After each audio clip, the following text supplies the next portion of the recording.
Aya is a great girl. She's a great woman. I've met, oh no, I've worked with her.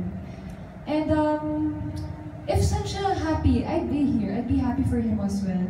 And he supports me. I mean, he's happy for me right now. I'm also happy for him. And yung mga, unahan ko na kayo, Diyos ko, yung mga issue na hiwalayan and whatsoever, Euro and I see each other every day. I'm telling you, every day. 5 times a week. Ngayon lang ata hindi. Because I have this, but they're taping somewhere in Bataan, I think. But every day we see each other. We have Sunday Pinasay, but imagine even the weekends, we see each other. So like, there's no reason for us to like, really detach from one another.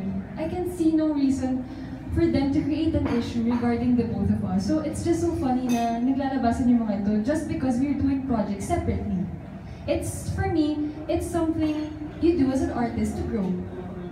Last one. Malapit na yung Bini-Bini. Ay, we've been anticipating. actually, naka-sign up na.